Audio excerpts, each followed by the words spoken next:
Welcome to With Honors, the Honors College podcast. I'm Max Sandlin, and we're continuing this week our series on the question.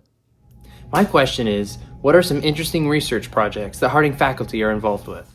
And our guest today is Dr. Matthew Love. Matt, introduce yourself. Well, it sounds weird to be called doctor still, so it's that fresh that it doesn't seem like that should be my Fresh title. Dr. Love. That's who we have today. Minted, yeah, as of October. So, introduce myself. Yeah. What do you do? You're here at Harding. What do you do outside of Harding? Yeah, so I preach at the BB Church of Christ, and I teach preaching and ministry at Harding School of Theology, and I'm your friend. That's so true. Those are the three most important, maybe, sans my family, right? There's important things Matt's about me. poor children. I'm also married and have 3 kids. So you preach, you've been preaching for what, about a decade now? Decade plus. Mm-hmm. And you did youth ministry before that. Yes. And you have a degree in missions, but your PhD, your freshly minted PhD, is in preaching, homiletics. Yes. From Baylor From University. Baylor. A lot of Baylor folks over there. Yeah. And you're not in the College of Bible and Ministry at Harding, but rather at HST, the School of Theology, which is our seminary, our graduate program. That's right. And what classes do you teach over there, Matt? Well, preaching ministry courses, for example, biblical preaching, sermon development and delivery, theological foundations for ministry, congregational ministry, multicultural ministry, spiritual leadership, preaching for transformation. Yeah, I think those. And I just taught a course last fall on preaching the Psalms, which was really fun. Very good. Might tie into some of our conversation today. So Micah was asking about some current research that, do you say research or do you say research? I say research. I like to say research. I think it's like It saying sounded finance. good. It sounds Yeah, good, doesn't it it? sounded Some good. current research that faculty members at Harding are doing. And so because I know of different projects that you're involved with, we had someone in the sciences last time. I want to have someone in the humanities this time. So tell me about, you like teaching, but you also like research. You like reading and writing, and you've got plans for publishing. Yeah. Tell me what's appealing about the research side of your Well, job. For me, I mean, in the humanities and preaching and ministry, what's appealing about it is that it feels very wide open to me. Like there's a lot of potential for it. There's not like some minutia that I'm trying to figure out that no one else has ever thought of before. Excuse me. I'm thinking more of like creative projects, integrative projects of, I don't know, preaching and like preaching in the Psalms. How do Old those go Testament and the together? work of preaching, yeah. Yeah, the poetry and the sermon and the congregation and the person of the preacher and the language and all of those sorts of things. I'm sorry, I'm going to need some coffee now. You should have as much as you would like this morning, since you seem so My sleepy. voice is still waking up a little bit. It sounds better deep. And it sounds better gravelly in a lot of what we're going to talk about later. Make it deep. Oh yeah. I should just rage.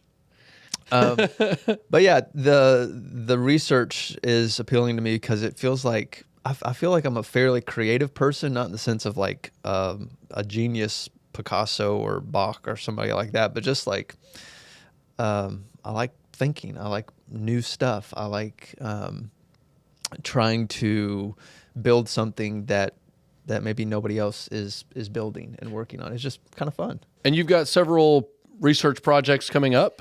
Yeah, You've got already like some that are in production, some that have already been approved. Yeah. Tell me about some of I those. mean, a lot of those are kind of smaller things at this point in my career, articles, essays, popular articles that I work on, but a lot of different kind of outlets for energies, creative energies that I have that I try to think about. And, I want to have a foot kind of in the academy and be doing things there, but I also ultimately want to be doing things that are going to bless the church and ministers. So I'm thinking about different kind of audiences that I'm writing for and projects that I'm working on. But yeah, I'm working on, I've got 2 things I'm working on for the Christian Scholars Conference at Pepperdine in early June. One that we'll talk about in just a second. Another one on preaching and moral formation of the emotions that kind of ties into my dissertation a little bit when I wrote about the language of emotions in sermons. I just got, I guess I can share this. I just got under contract with Whitfenstock with a proclamation series with James Thompson out of Abilene, who asked me to write on preaching the book of James. So I'm going to be working on that little book, preaching James, which is I'm super excited to dive into, get into the text of James and think about how to preach those pericopes, and all of that is super fun. I've got some other book ideas that I'm waiting to hear back from a publisher on one that kind of any day I think he could email me back, and I think it's looking pretty good for that one, and other ideas that I have down the pike. So it's interesting. I hear you, as the students who are honor students, maybe think about what does it look like to go into academia in the humanities. You're talking about writing articles that would be published in academic journals. Yes. Also popular things. I know you published a piece about the Christian funeral in Christianity Today. Yes. And then also books that are written for people in graduate school, books that are written, but then also this popular side of things with books too. Like here's a book that's intended for preachers and teachers and lay people in the church, right? Yeah. But the Christian Scholars Conference, the next project that you're working on is something that's, as you said, interdisciplinary and connects with creativity and your love of poetry, which I know is a big thing in your own life. Yeah. Tell us about this exciting project. All right, Tom Waits, right? Do you want me to read the abstract? That's what we want. Abstract? Yeah, read the abstract. That's what podcast We'll make that listeners are here available for. to our listeners later. Well, you and I were talking some about doing something together, you independently, but together, related to nihilism. Yeah, I'm writing this piece on nihilism right now. Okay, and yours is it Cormac McCarthy? Yeah, Cormac McCarthy, the novelist who wrote No Country for Old Men that people have seen the movie of, or especially this really brutal novel he wrote called Blood Meridian that I read and really, just blew me away last year. So I was thinking, I could do something on Tom Waits, even though I'm very much amateur status when it comes to Tom Waits or music or poetry or any of that. Really, I just enjoy it. Like I just like, I don't know what it is. I don't fully understand it. I'm not a poetry critic or that kind of thing, but I just enjoy poetry. I enjoy what it does in me, how it makes me think, how it inspires me and energizes me, and those sorts of things. So. When you say Tom Waits to me, I know exactly what we're talking about. But the truth is that young people who listen to this podcast, and even actually most of humanity, that's true, does not know who Tom Waits is, even though he had kind of a big career. Yeah. So tell us who Tom Waits is and how he connects with nihilism, and certainly how does he connect with preaching? Can I say something first? I had this. I was reading last night an essay from T.S. Eliot, who said this. It was a social function of poetry, and it's just a great little essay. Everybody should read that. But he said it's not important that an artist has a large audience in his day, but that he has the right small audience. I thought that's a good word for preachers and writers. Like, don't try to be the Stephen King of your day. That may happen, but just have the right small audience and let posterity do what they will with you and your work, and that's great, encouraging to T.S. Eliot.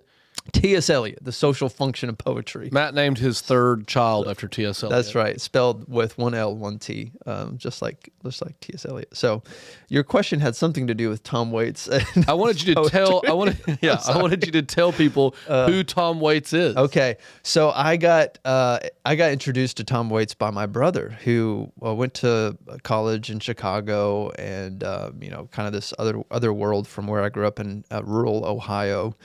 And bought me a couple of Tom Waits CDs. I don't know if we're still familiar with what those are, but I started listening to them, and I found that I really liked some of his music, and some of his music I really did not like. He has a lot of range and variety in his music. He's in the Rock and Roll Hall of Fame. I mean, he's that well known, and has been that not just well known, but also done that much for music. Well respected by his peers, colleagues. So, he's got this kind of like bang on a trash can apologies to our Astros fans who are listening to this. Bang on a Trash Can, kind of loud music that it's not screamo, that kind of level of things, but it's kind of, it can be off-putting, loud, disturbing sort of effect. Rough. But then he's got some that are very mellow and sweet, and his voices can be harsh, and it can be like unbelievably gravelly, unbelievably harsh. Like he's distorting his voice, and you think this guy is disturbed. My wife hates Tom Waits. When I put him on, she leaves the room or gets mad at me, and she says, that man sounds like he's dying. And I always, when she says that, I always say, yes, you got it. That's the point. Like this song, he's meant to be like on the edge. And But also he's got some that are, I think just the ones I like better are the ones that he's toned down from that some, and actually has a great voice. But one thing I'm discovering is after, it was probably 15 years ago, my brother gave me those CDs that I've been listening to Tom Waits, and I'd listened to him a little bit and then forgot about him for a couple years and went back and listened and all this. And, but the more I listen to him, the more I have, a stomach for some of that harder stuff that I'm like, at first it was so off-putting. I was like, I want nothing to do with that. Not my cup of tea. But the thing I like about it is kind of, you said this about Bruce Springsteen, the boss, many years ago, that you thought it was honest. Yeah, I always, and I that's right. I always say, I just believe what Springsteen's singing. I think, I believe you. Well, even if I disagree, I at least believe you. It's honest. I think that's a good ideal for Christians, right? Honesty in music. And even if there's some imagery, there's words, content that's off-putting in Tom Waits that maybe we'd say we would want to bracket out of Christian music, or music not Christian, explicitly Christian, but just produced from a Christian, may be uncomfortable going there. I think that ideal of honesty, sometimes our literature, our music, our poetry, our sermons are not always very honest. Tell me what you mean by that. You think people are lying? Yeah, no, I don't think they're lying. I think that I think sometimes that we cover our eyes from looking at the truth, at the horror of things, the hard truths of the world, of being of really thinking, of not giving pat answers because we're afraid of following where the truth leads. If we actually believe in truth, if we actually believe that God is truth and the source of truth, then boy, that ought to make us really bold, right? Not afraid. To me, it's like, I remember people have heard me say this before, and I had a close friend die. I've always believed, I've been a Christian my whole life, I believe in the resurrection of the dead. Mm-hmm. And I always knew that death was a big and real and scary and powerful thing. But until like walking through cancer with a friend and just watching him disintegrate almost, this powerful, competent guy, I didn't know like how big a deal death was. Yeah. And when I think when I saw the truth of how big death was, then like the claim of resurrection felt like a bigger claim. Yeah.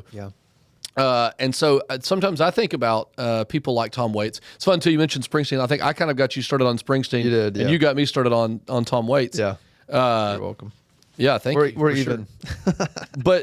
But guys like Tom Waits who aren't in, like, he's clearly not interested in trying to make a hit song. And that seems to get to your honesty. Right. He's not trying to make a piece of music that everybody will like. My daughter was listening to it on the way to school this morning. She didn't like it. And this was one of his like very palatable ones. I Hope I Don't Fall in Love with You. Yeah. That's his most like catchy song, probably most like a radio hit. Yeah. And I said, what do you not like about it? She said, the instruments are too loud. It feels like, it's kind of like you said, banging on a trash. Yeah. The instrument sounds too loud. I said, yeah, it's like he's sitting in a bar and there's loud music and he's looking at this person and saying, oh, I hope I don't fall in love with you. But he's really saying it to himself. You're kind of overhearing the conversation. That's intentional. And she's like, yeah, but it's off-putting. And what she meant was he doesn't seem to care that I like this. He just seems to be, and I said, I think he's just trying to say what he thinks is true here. Yeah. And then he's being bold to let you into that a little bit. Yeah. That kind of honesty, I think, is powerful. Even like you said, Christian music or Christian sermons or Christian conversations or like answers to questions, we're afraid of sort of really being seen. Yeah. And we're afraid that if we don't sound slick, people won't like it. Yeah. Or if we don't preach in a way that's what people expect, then they'll walk away. As if that's some sort of like great error. But then I think about like when Jesus was preaching, people like he would attract huge crowds and then everyone would leave because they're like, he just says the weirdest things. Yeah. And so sometimes I think people like Tom Waits or like Cormac McCarthy, this novelist I was reading or whatever, they push us to see, look, there are edges of the world that don't fit into the kind of nice Christian, picket fence package. And that tells us something true that God has a word for. Yeah, that's well said. The edge of the world. I think of, I kind of like to think too of like Waits and even Springsteen, and much more about the Boss than I do, but like their audiences, like the people that they really appeal to, and they appeal to a lot of people. But for me, I think of the Tom Waits audience is somebody who's like fed up with a certain kind of art or poetry. It's like the man. They're fed up with the man, the system. Stick it to the production, the fakeness. And so it's a poetry. It's still a poetry, but there's something raw about it that is really appealing to a certain group of people. You said the other day we were talking about, like, I'm a big Taylor Swift fan too. I love Taylor, especially her earlier stuff, but I love Taylor Swift and I like what she does, but Tom Waits ain't doing what she did. What were you saying about that? Well, I think sometimes artists become caricatures of themselves, right? They become, and all of us are tempted with that. Like we become a persona. Let me perform what people think what I am I'm or whatever. supposed to be. And that's unavoidable to, you're a professional. You have an audience. People want, we just got off a Disney cruise and like, I bet, some of those people that play Mickey Mouse, they don't want to be Mickey Mouse, but they got to be Mickey Mouse. Oh, because, that kind of thing. That's where the conversation that's what I mean by integrative right there. It's all of life. But yeah, I think like Taylor Swift or, probably like I'm an Elvis fan, but also like Elvis, has to go on the stage and be Elvis. Taylor Swift has to put on the Taylor Swift show. Yeah. Yeah. And it's, and I, as far as I can tell, it doesn't seem to me that Tom Waits is doing that. And I think that's partly, he has so much range in his music, variety in his music, that he's not just doing one thing. He's got a lot of things that he's doing really well. So it's funny what Josie said this morning about that song. She said, it's kind of like a caricature of a song instead of a real song. Like he's exaggerating everything. And I thought in a world where stuff is constantly edited to be slick and familiar, like people like music that sounds like music they already know. That's what they tend to like. He's like, no, I'm not doing that. Even on his own album, like you're saying, one song feels like, and the next song doesn't feel like it belongs in the same album because I'm shaking it up. I'm doing something different. Yeah, I love it. Can I read a Bible verse? Yeah. I was going to ask, how does this connect with your work? I mean, obviously, okay, you're a fan of this guy, but you're doing research on what about his music and how it connects with Christian ministry? Yeah, so a lot of, I'm thinking of the song Georgia Lee on the album Mule Variations. Georgia Lee is this kind of lament psalm about a girl that dies, and the question in the chorus is why wasn't God listening? Why wasn't God there for Georgia Lee? And that question is kind of a sentiment that you get in the Psalms to a degree, but it's one of those questions.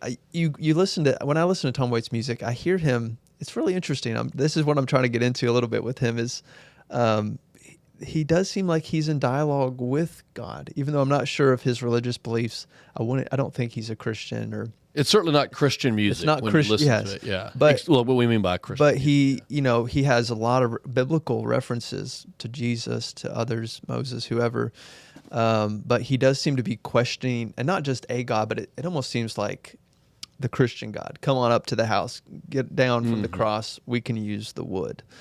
Those sorts of things. So he's almost what's the word? Not jockeying, but like kind of like Reacting. jesting at God, Yeah. like picking a fight or calling him out, or even like God's in the rearview mirror and we're moving on, but he's still in the rearview mirror in a lot of his music. So, but I want to look at some of those religiously overt themes and lyrics, and just kind of pull on those threads, and then juxtapose them with some of the Psalms, like Psalms of Lament. So there's a psalm that you're thinking of that you think sounds like a Tom Waits song. Well, I was going to mention one that you were when we were talking about nihilism, and sometimes we think that that nihilism's not, like, we don't see that in Scripture. Right. Some of the, like, the horror of the reality of things. Psalm 103, verse 15. As for man, his days are like grass. He flourishes like a flower of the field. For the wind passes over it and is gone, and its place knows it no more. I mean, we read that, and that's not an unfamiliar, even James talks about your life as a mist. But when you really think about it, the psalmists are saying humans are like a flower that shows up, and then it's within days, and that's it. And then but the steadfast love of the Lord is from everlasting to everlasting on those who fear him. You have that balance of confession, of pointing beyond the seemingly nihilistic reality of our lives, the meaninglessness of what is and what will never be, but God's love endures forever. And that's what's missing, I think, in Tom Waits. This kind of research sounds like what you're saying is we can see some parts of Scripture better when we are listening to this hard, edgy, edge of the world kind of music, banging a trash can music. Yeah. But then we need to go beyond that. He's a step on the way somewhere, or a glasses we can see, but we need a vision of hope beyond that. It sounds like a great project. I'm excited to be at the conference with you and to hear you present it. And I hope that some of these honor students will come by the HST suite and great. I love that. Meet you guys and think about what ministry could look like in ways that they might not expect. Thanks for being with us today, Matt. Thanks, Mac.